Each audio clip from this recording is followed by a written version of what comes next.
のささやきの朗読や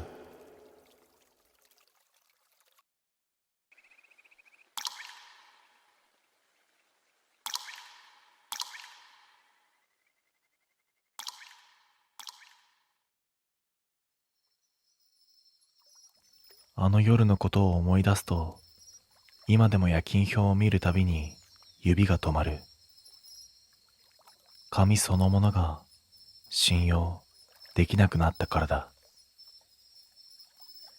あれは今より少し若かった頃、夜勤にも慣れ始め、流れ作業のように業務をこなせるようになっていた時期だった。その日も勤務前に夜勤表を確認した。看護師は3人。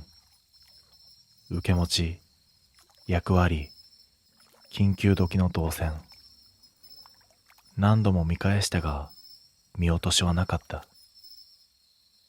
私は自分の名前を指でなぞり、次に先輩、最後にもう一人の同期の名前を確認した。3人だけだった。消灯後の病棟は独特の空気になる。昼間とは別の場所のようで、廊下の長さも天井の高さも少し歪んだように感じ取れるんだ。その夜、最初に違和感を覚えたのは巡回の途中だった。少し先の廊下を白衣の背中が横切った。ナースシューズの音はしなかった。それなのに確かに人が歩いた気配だけが残ったんだ。私は反射的に思った。先輩かな？でも先輩は記録室にいるはずだった。無線もついさっき確認したばかりだ。私は立ち止まって夜勤表を思い浮かべた。何度確認してもそこに4人目の名前はない。それでもその白衣は確実に病室の方向へと歩いていった。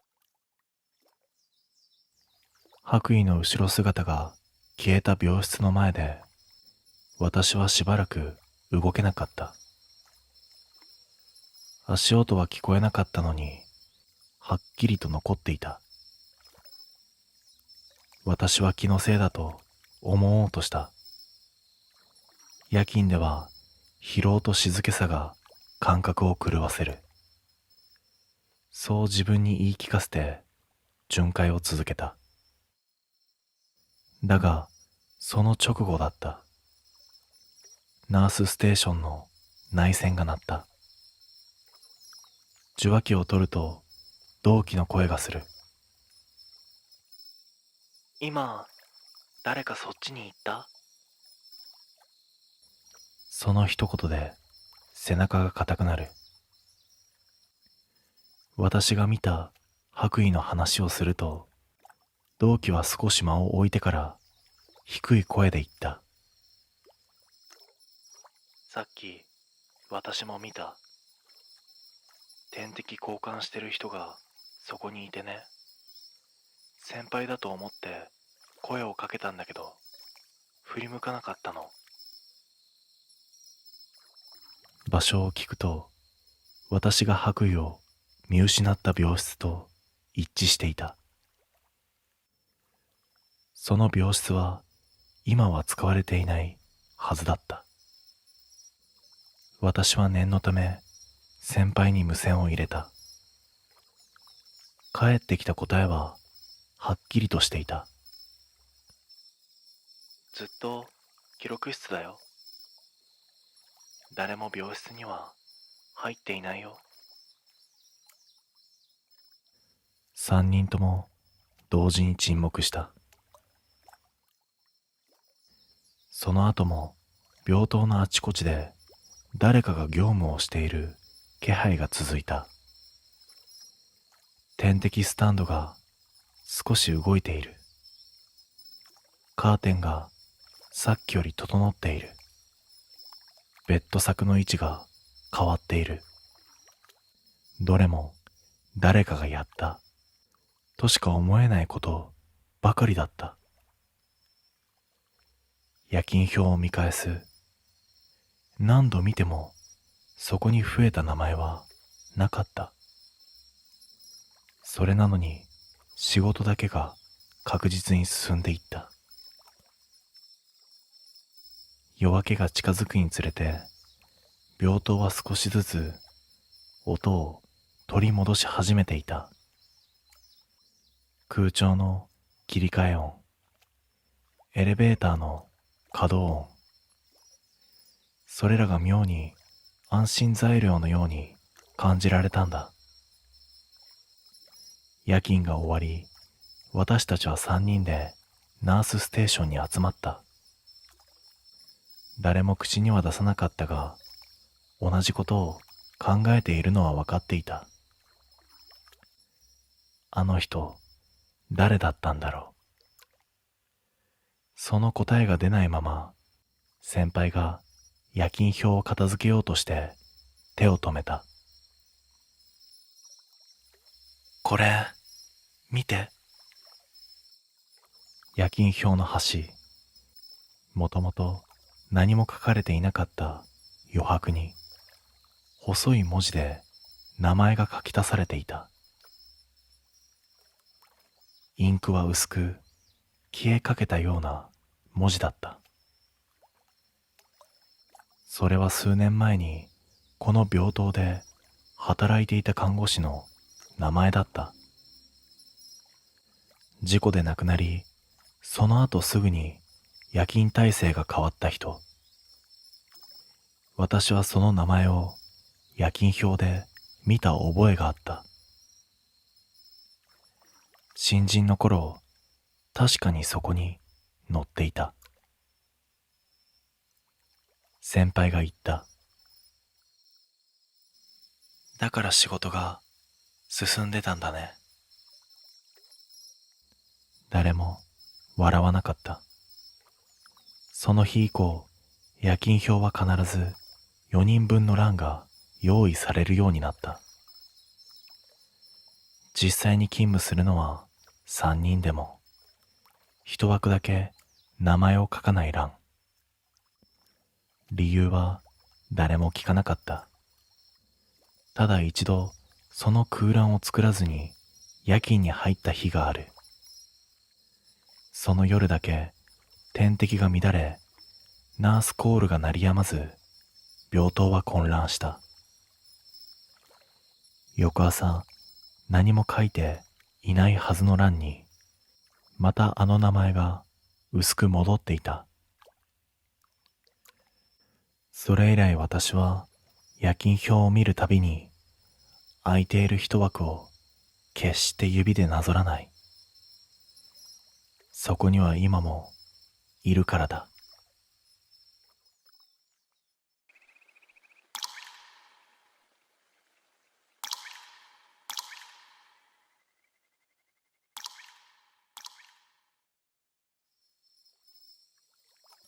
霊安室に関わる業務は看護師になってから何度も経験してきた。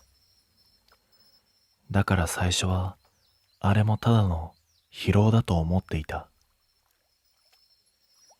あの病院に勤めて3年目。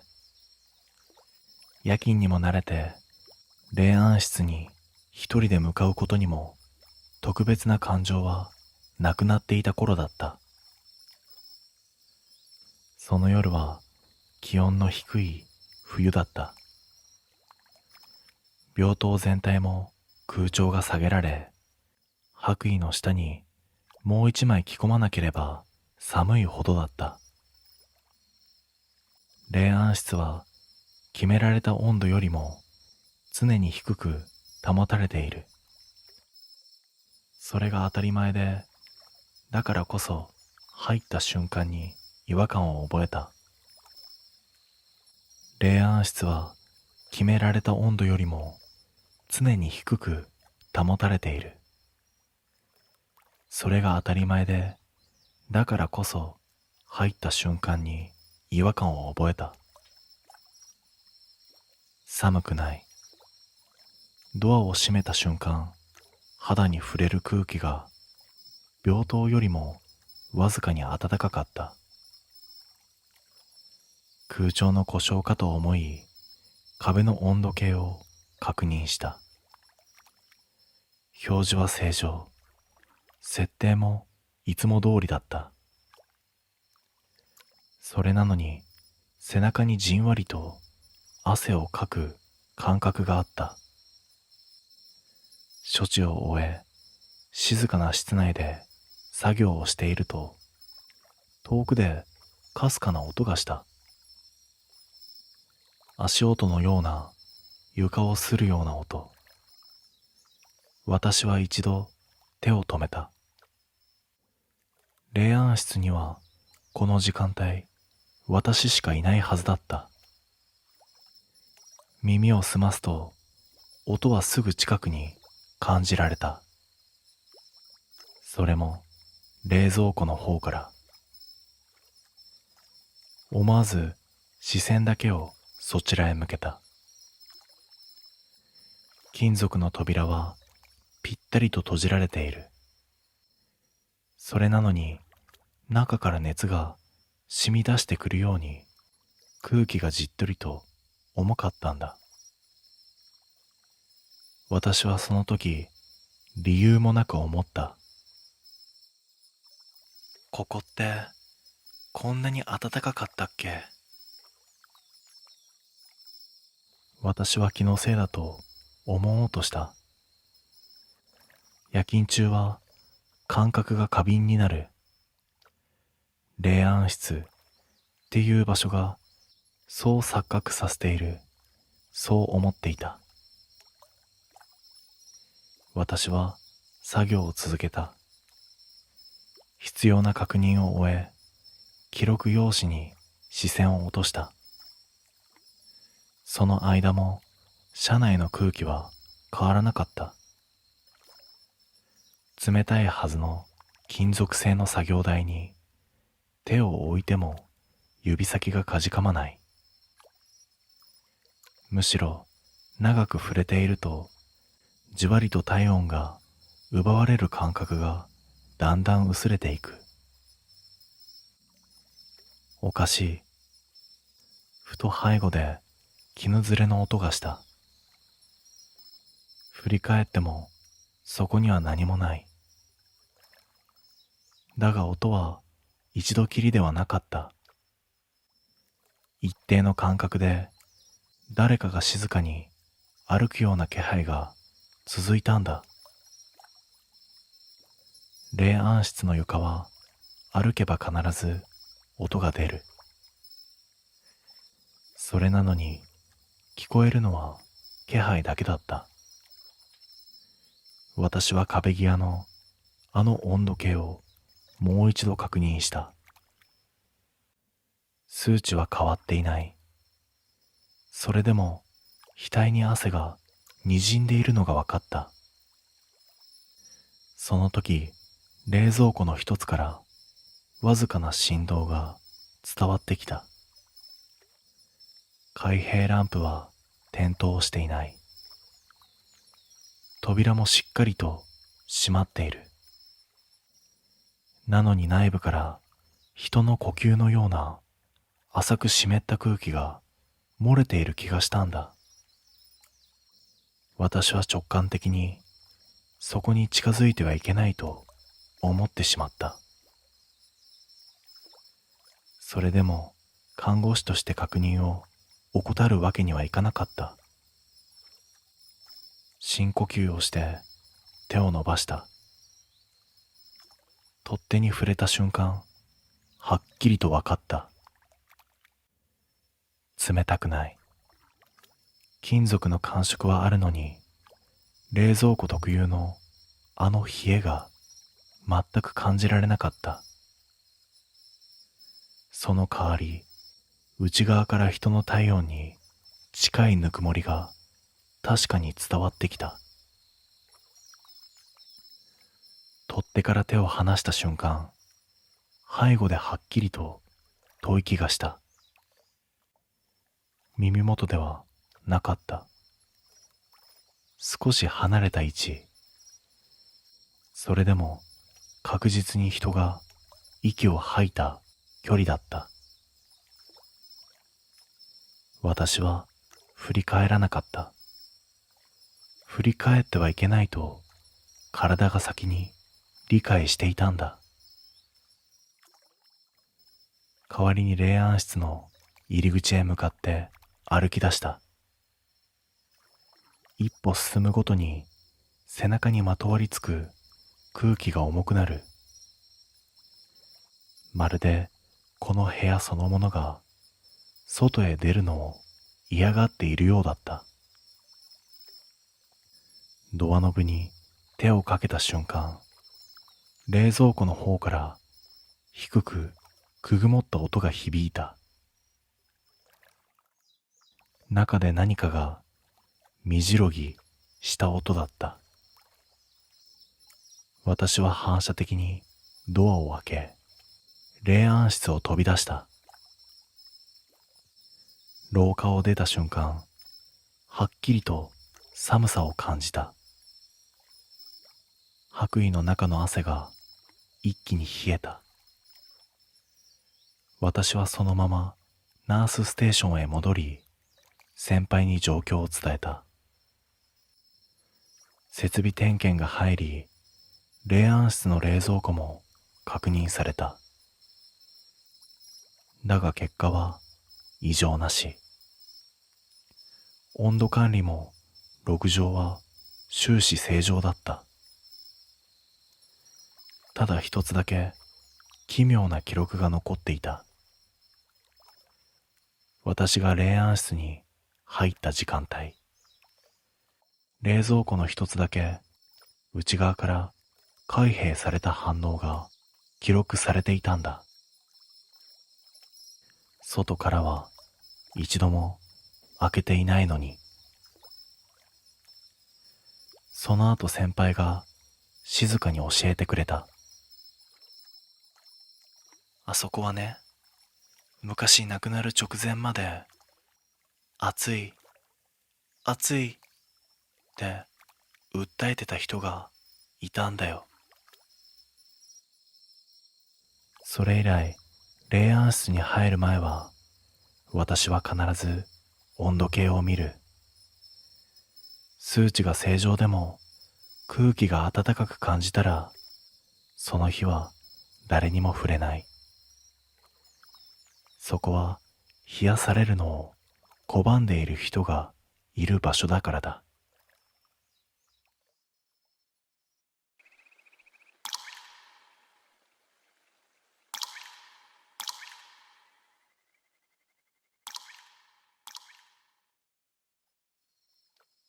あの夜以来、私は勤務が終わるたびに、更衣室の鏡を必ず確認するようになった。それまでは夜勤明けはただ早く帰りたいだけだった。衣服を脱ぎ、私服に着替え、外の空気を吸う。それだけで仕事は終わったと思えていた。あの日も夜勤自体は特別なことはなかった。急変もなく、ナースコールも少なめ。少し疲れはしたが、穏やかな夜だったはずだった。更衣室に入り、白衣のボタンに手をかけたとき、違和感を覚えた。ボタンが外れなかった。引っかかっているわけでもない。糸が絡んでいるわけでもない。ただ指がうまく動かないんだ。もう一度意識をしてボタンを外そうとした。それでも感覚が鈍くなっていて、まるで自分の手ではないみたいだった。鏡を見ると顔色が妙に悪い。夜勤明けだからとそう自分に言い聞かせた。だが鏡の中の白衣はなぜか私の体に妙に馴染みすぎているようにそう見えたんだ。布が体の輪郭に沿って張り付くような嫌な感覚。私はその時早く着替えなければそう思ってしまった。理由はわからない。ただこのまま白衣を着ていると何かが起こる気がしたんだ。ボタンを外すのを諦め、白衣を上から脱ごうとした。だが肩で止まる。無理に引っ張ると布が肌に吸い付くように重くなった。更衣室には私一人のはずだった。それなのに背後で誰かが立った気配がした。鏡越しに白い影が揺れる。振り向かなかった。振り向いてはいけないと直感が告げていたんだ。代わりに鏡を見続けた。そこには白衣を着た私が映っている。ただ一つおかしい点があった。鏡の中の私はまだ帰るつもりがない顔をしていたんだ。勤務中の無表情で感情を切り離したままの顔。その表情がじっと私を見返している。更衣室の時計を見た。秒針が動いていなかった。その時背中に誰かの手が触れた。押されるようでもなく、掴まれるでもなく、ただそこにあるだけの感触。私は声を出せなかった。代わりに頭の中ではっきりとした考えが浮かんだんだ。まだ帰る時間じゃない。気がついたとき、私はナースステーションに立っていた。白衣を着たまま。私服に着替えた記憶はどこにもなかった。周囲を見ると病棟は夜のままだった。消灯後の静けさ。勤務終了の時間はとっくに過ぎているはずなのに。その時、先輩が不思議そうな顔で声をかけてきた。どうしたの？もう一回夜勤に入るの？その言葉で背中が冷えた。私はもう終わりました。そう言おうとした。だが喉が動かなかった。代わりに体が自然と動く。巡回ルートへ向かい、病室の前で立ち止まる。手は勝手にドアへと伸びていた。その瞬間、先輩が私の腕を強く掴んだ。次の瞬間、視界が白く弾け、気がつくと私は更衣室に倒れていた。白衣は床に脱ぎ捨てられていた。それ以来私は夜勤明けに必ず私服に着替えられているかを確認する。白衣を着たまま病棟に立っていないか。なぜならこの病院には帰らずに働き続けている看護師がいると皆が知っているからだ。そして白衣を脱ぎ損ねた人間は区別がつかなくなる。どちらが今も勤務中なのか。